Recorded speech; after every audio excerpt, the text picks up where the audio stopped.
Welcome to a day in my life as a singer and a full-time virtual assistant here in China. O diba? Wala yung pila ka pamilyang gibuhi sa babaeng ulay. Actually, it's our day 5 here in China and grabe. As in, wa dyan ko na-expect guys, kabugnaw day kay diri. Pero sa amo rata ning gistayan guys, kay bukid-bukid man ni day. Sa ubang cities, manggod kay init do kayo. So, tanawa pa dong gisuot day, sexy kaayo. Kaya abi lagi na ako kanang init lagi dirian. Pero astang bugnawa, maabot pag 5 degrees. Good morning, everyone.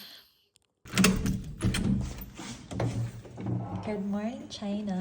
Late na ako kamatanag guys, so wala na ako kaabot sa breakfast. Kaya until 8 raman gud lang breakfast, pero okay lang, mag-lunch na lang ko. Kabalo mo guys, thankful jud kayo ko sa kong amo guys, kay very buutan. Free pa jud among food diri 3 times a day, tapos na pa jud snacks. Diba? Perfect kaayo. Busog jud kami permi diri guys, mang wa jud mi diet diri Kasing manambok to balik diri at char. Naka-buffet man nila ang mga pagkaon diri guys, mo nang maulaw gud ko guys. Kani mo pila ko guys, tapos pagkaon daghan kay ko kwaon. Alas tanan lagi menu sa buffet kwaon. Tapos mga Chinese kagag may kaon. Diyos ko manan sa ko guys, kay mo na sila mga gamay, ano bihanan ay pero daw ko kaon. Then after na guys, kana kuha na parcel. As anak ng Shopee na nabot og China. Nindot kailang ko nag-parcel diri guys, awa.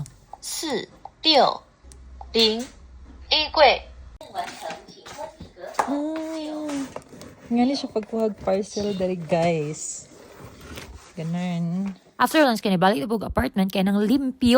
Murag dire ko sa China na himong limpyo kaayo. Kaya sa Pinas, tapulan kayo mang limpyo bayot, siguro katulog. Bitaw, tinuod yun na guys, kay kapoy ka kong trabaho guys. Dili jud lalim himong VA, abila nilag chill-chill ra kaayo. Nang laban na lang sad ko, kayo orang mahurot na akong masuot guys. Kamay ra ba jud akong gidulang nga clothes, kay sila nga mas nice mo malit diri guys, kay mga barato ra tapos nindot kaayo. Ang tinuod man jud guys, barato ra jud kaayo diri mong PM lang mo, gusto mo mag-order sa ako Char! After maligo guys, kaya nag-start na lang po ko og work. Para gamay na lang jud akong tasimono niya, tapos maka-rest na og sayo. Then, dinner na sa. As a pala mo nin here in China. Lami kay lang food jud guys, as in. Kabalo mo guys, kana guys, 6 PM na pero very init kaayo. Mao din ang kauban ako guys nga very kanang hawd kay mag-guitar. Si Andre. Vibes po kay may anak guys. Awa, unsa ka lang ilang mga foods diri guys. Super jud as in. Di jud ko diet diri besh. Kaya warag halos tanan jud menu sa ilang buffet. Lami jud guys. Kuman dinner guys kay mo na nag-prepare na ko and then ang outfit na ako kana and napatay pa wig-wig. Wala jud tag japayuki nga daghan kay pag umangkon sa Pinas no. China yoki de ay. 8 PM na guys pero hayog pagyapon kayo warag alas 10 jud mong ngit-ngit diri. Then outfit check. Pak! Sino ka dyan? Sa mo to guys, start na mo first set.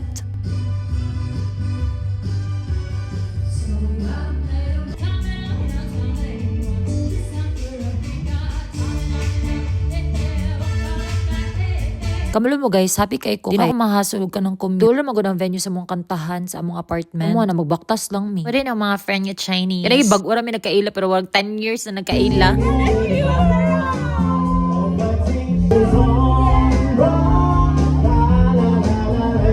Very demure kay ka ba pero makauban nimo ka mga kalog mawala dyan ang pagka-demure guys. Di dyan sila mga KJ guys. Mura doy kapoy nagtabi guys. Bye!